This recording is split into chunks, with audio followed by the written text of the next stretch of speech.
नमस्कार दोस्तों, स्वागत है आपका हमारे चैनल में, जहां हम आपके लिए आज लेकर आए हैं एकादशी का महत्व। एकादशी साल भर में कितनी होती हैं, तो ये पूरी जानकारी आज हम आपको बताएंगे। तो श्री विष्णु भगवान की जय। तो चलिए शुरू करते हैं। तो दोस्तों, एकादशी व्रत का महत्व। हिंदू धर्म में एकादशी व्रत को बहुत ही पवित्र और फलदायी माना गया है। यह व्रत हर महीने में 2 बार आता है। एक तो आता है शुक्ल पक्ष और एक आता है कृष्ण पक्ष। 2 एकादशी होती है महीने में। तो पौराणिक कथाओं के अनुसार एकादशी व्रत करने से व्यक्ति के पाप कष्ट नष्ट हो जाते हैं और उसे मोक्ष की प्राप्ति होती है। भगवान विष्णु की विशेष कृपा पाने के लिए इस दिन का व्रत करना अनिवार्य माना जाता है। तो साल में अब हम जानेंगे दोस्तों कि साल में कितनी एकादशी आती हैं। साल भर में होती हैं 24 एकादशी, लेकिन कई बार जैसे महीना बढ़ जाता है, जिसको बढ़ा हुआ महीना कहते हैं अधिमास, तो उस समय बढ़ जाती हैं 26 एकादशी। तो हर एकादशी का अलग अलग नाम भी है और उनके अलग अलग महत्व भी हैं और उनके अलग अलग फल भी हैं। जैसे कि निर्जला एकादशी, देवउठनी एकादशी, प्रबोधनी एकादशी, उत्पन्ना एकादशी, इस तरीके से बहुत सारी एकादशी हैं। तो दोस्तों, अब हम जानेंगे कि एकादशी व्रत कब किया जाता है।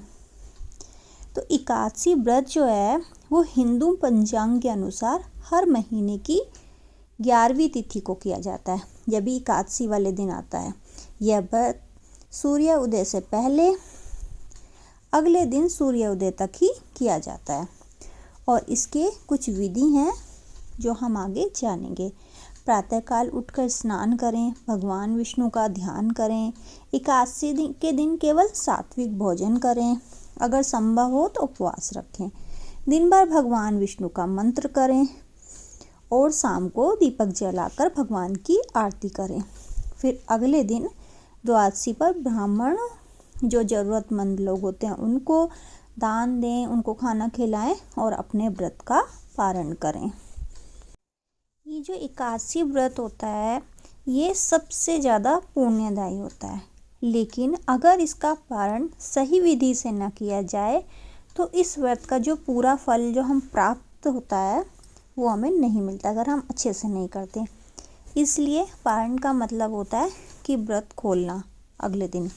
तो इसलिए इस व्रत पारण की विधि के बारे में जानते हैं। तो एक तो दोस्तों मतलब इसके जो नियम है वो हमें ध्यान में रखने चाहिए कि एकादशी का जो नियम हो जाता है व्रत का वो 10वीं से द्वादशी तक चलता है और द्वादशी को पारण करते समय चावल ज़रूर खाना चाहिए एकादशी पे, और एकादशी से एक दिन पहले चावल नहीं खाना चाहिए, लेकिन जो हमें व्रत खोलना चाहिए वो चावल खा के ही करना चाहिए। और तामसिक चीज़ों का पारण में भूल कर भी ना प्रयोग करें। और एकादशी का व्रत जो है भगवान विष्णु के लिए रखा जाता है। हर मास में एकादशी आती है और मास के अनुसार एकादशी व्रत का महात्म्य भी बढ़ जाता है। हर एकादशी का अलग अलग महत्व होता है। तो एकादशी व्रत करने के लिए 10वीं के दिन से व्रत के नियम लग जाते हैं जो द्वादशी तक चलते हैं। 10वीं से लेकर द्वादशी तक व्रत के नियमों का पालन यदि मनुष्य नहीं करते तो इससे उन्हें व्रत का कोई पुण्य लाभ नहीं मिलता। ऐसे में हर किसी को यह जानना चाहिए कि व्रत के अगले दिन पारण करते हुए क्या गलतियां न करें। एकादशी पर नियम और संयम के साथ व्रत रखकर भगवान विष्णु की उपासना करने के बाद अगले दिन द्वादशी तिथि पर पारण में खास चीज़ों का सेवन करने का विधान है। तो दोस्तों, पारण करते समय किन किन बातों का ध्यान रखना चाहिए और विशेष चीज़ें क्या हैं। तो पहला है, भगवान विष्णु को तुलसी जो है बेहद प्रिय है और उनकी पूजा में यदि तुलसी न हो तो वह पूजा या भोग वह ग्रहण नहीं करते।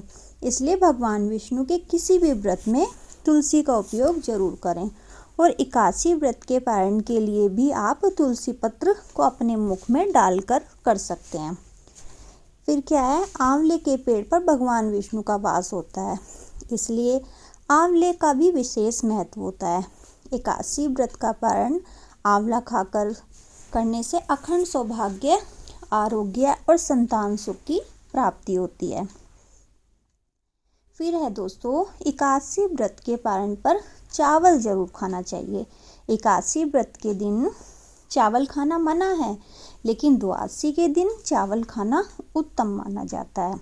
मान्यता है कि इस दिन चावल खाने से प्राणी रेंगने वाले जीवों की योनि में जन्म लेता है, लेकिन द्वादशी को चावल खाकर व्रत का पारण करने से इस योनि से मुक्ति मिल जाती है।